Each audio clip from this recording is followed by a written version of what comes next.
Hello student, welcome to my channel. आज हम पढ़ने वाले हैं NIOS class +2 history important question for exam lesson 15 understanding 18th century in India.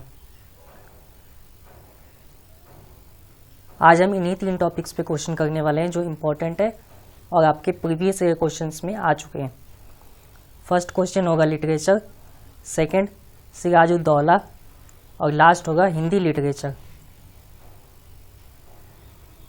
Pattern simple होता है, 18 क्वेश्चन होते हैं और 100 मार्क्स होते हैं।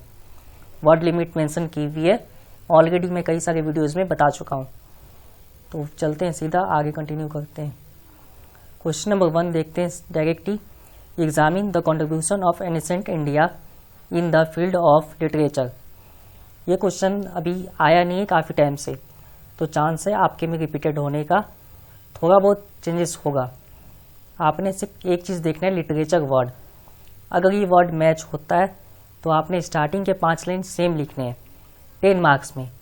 4 मार्क्स में भी आप कर सकते हैं, 2 मार्क्स में नहीं। आंसर देख लेना पहले, फिर इसमें से 1 या 2 लाइन लिखना 2 मार्क्स में। अब एक बार देखते हैं आंसर में क्या लिखा है। हमसे पूछा गया है कि एंशिएंट टाइम में लिटरेचर में क्या क्या कॉन्ट्रीब्यूशन हुआ, एग्जामिन करना है। एग्जामिन वाले क्वेश्चन में सिंपल लॉजिक लगता है कि हमें पूरा एनालिसिस करना होता है step by steps. Already 10 marks में तो एनालिसिस करना पड़ेगा आपको। Reach literature and development of new language is seen in medieval India. देखो, पहले तो सिंपल चीज़ें था कि इंडिया में लैंग्वेज फिक्स थे। हिंदी तो चल नहीं गए थे, कुछ जगह संस्कृत थे, कुछ जगह उर्दू थे, बाकी जो थे रीजनल लैंग्वेज थे एरिया के अकॉर्डिंग। लेकिन जो मेडिवल टाइम आया उसमें काफ़ी डेवलपमेंट आ गया। संस्कृत था, संस्कृत का प्रभाव कम हो गया, हिंदी चलने लगा। पार्सियन का था, पार्सियन लैंग्वेज भी कम हो गया। और सबसे ज़्यादा जो था मेडिवल टाइम में डेवलपमेंट हुआ हिंदी का। और इसी टाइम जो हिंदी है वो पूरा अच्छे से विकसित हुआ है। यहाँ हमने सीधा लिख दिया है, जो हिस्टोरियन थे वो संस्कृत उनके लिए गोयल था, लेकिन फिर भी दिल्ली सल्तनत ने जो प्रोटेक्ट करने के लिए सोचा वो था पर्शियन लैंग्वेज। बट इन सब के बावजूद हिंदी था, उसमें सबसे ज़्यादा लिटरेचर चीज़ें कंपोज हुई हैं। चाहे लैंग्वेज हो, चाहे कुछ भी डेवलपमेंट करना हो, उसके 2 मेथड सिंपल होते हैं। या तो उस फील्ड में बहुत सारे काम करने वाले को उतार दो, पहला मेथड, और दूसरा उसके लिए एडवर्टाइजिंग करो। तो यहाँ पे पहला मेथड अप्लाई हुआ है। बहुत सारे हिंदी लिटरेचर के राइटर्स, पोइट्स, इन्होंने अपना योगदान दिया है। इसी कारण हिंदी जो डेवलपमेंट हुआ, यही एक रीज़न था। संस्कृत के लिए अपनी डेवलपमेंट थी, हिंदी में यहाँ पे दिया गया काव्य। सबसे फेमस टाइम था मेडिवल में काव्य।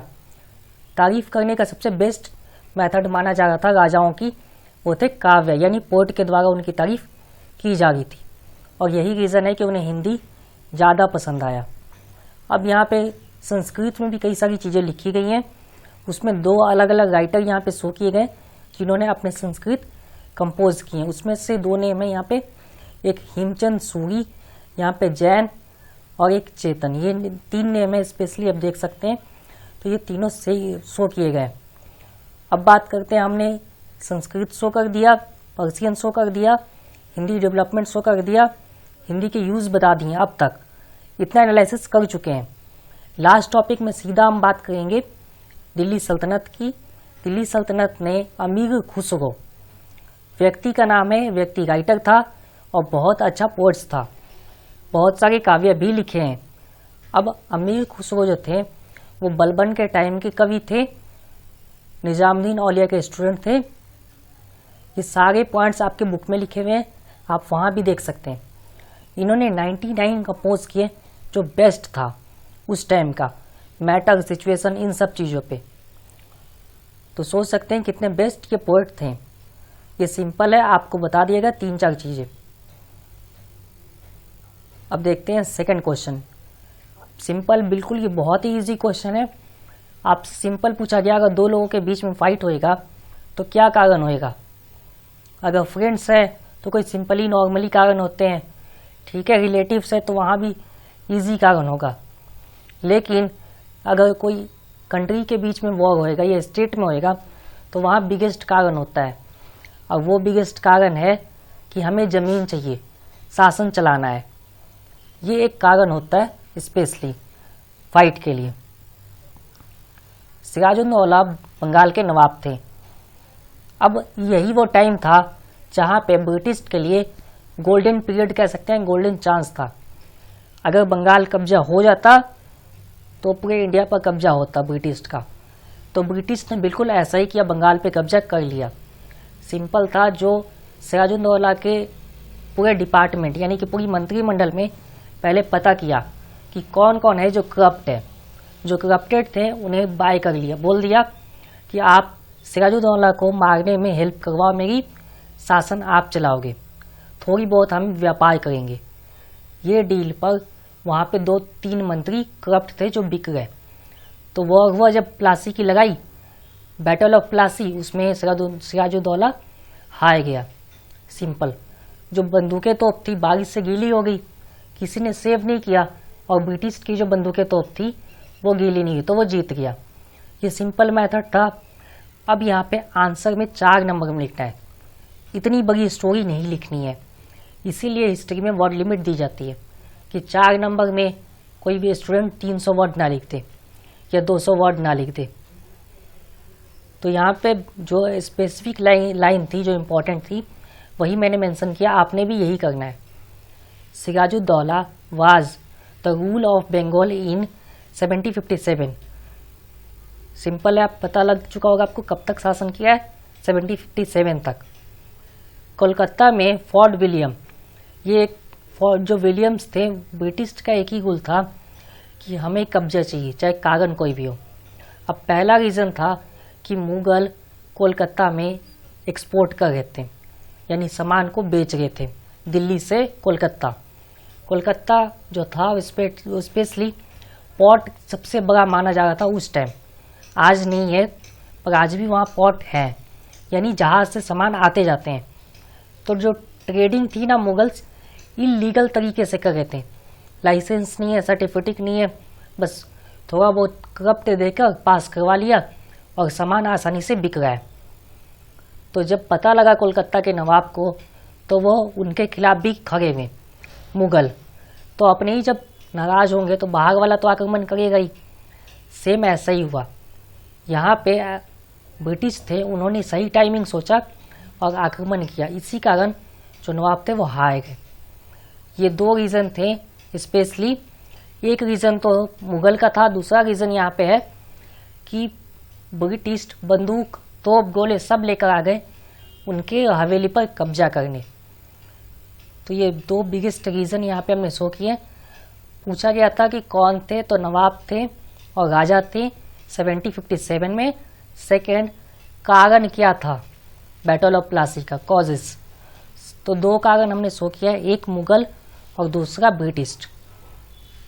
आपका ये भी आंसर कंप्लीट है, 2013 में आया, 4 नंबर में, इम्पोर्टेंट है। पिछले 10 साल से इस चैप्टर से क्वेश्चन रिपीटेड नहीं हुआ है। NIOS में 28 चैप्टर हैं, ऑब्वियसली सब में से तो क्वेश्चन नहीं आएगा, और आता भी सिलेक्टेड चैप्टर में से ही है। तो अगर आप देख लेते हैं सारी वीडियोस, इवन 10 बार भी देख लेते हैं, तो आपकी काफ़ी हेल्प हो जाएंगे, जिससे आपके पेपर में पासिंग मार्क्स तो आ ही जाएगा। अब हमसे पूछा गया trace the development of Hindi literature in medieval India. Trace और एग्जामिन में 2 डिफरेंस है। ट्रेस हमें पॉइंट टू पॉइंट चलना होता है आंसर में, और एग्जामिन में ऑलरेडी हमें स्टेप बाय स्टेप दिखाना ही होता है। थोड़ा सा बस डिफरेंस है, माइनर। तो आंसर में भी आपको माइनर ही डिफरेंस दिखेगा, लेकिन यहाँ पे हमसे लिटरेचर केवल नहीं पूछा है, सब्जेक्ट मेंशन किया है हिंदी। हिंदी लिटरेचर और भी टाइमिंग भी, मेडिवल टाइमिंग में डेवलपमेंट पूछा गया है।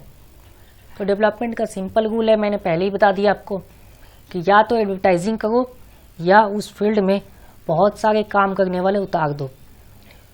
दोनों में से एक होएगा तो ऑब्वियसली उस फील्ड का डेवलपमेंट हो जाएगा आसानी से।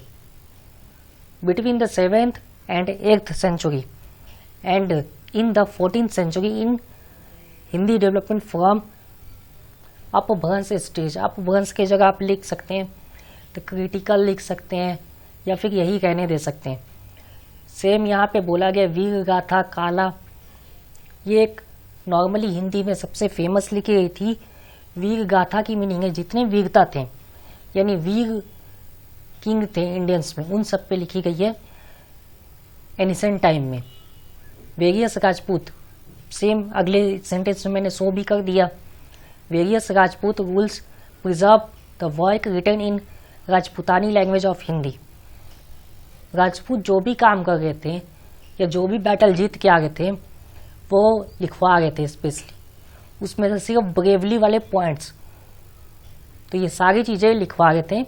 इस तरीके से हिंदी को प्रमोट किया गया। उसके अलावा पृथ्वीराज शॉ, इन पे कंपोज किया गया। चंद्र बगदाई, ये दूसरा कंपोज है। अब यहाँ पे हमीर राज शॉ, ये तीसरा है। अब ऐसे ही हमने एग्जाम्पल लिखे हैं, ये सब अलग अलग आपके कंपोज किए हुए हैं, राइट्स बुक्स है स्पेशली।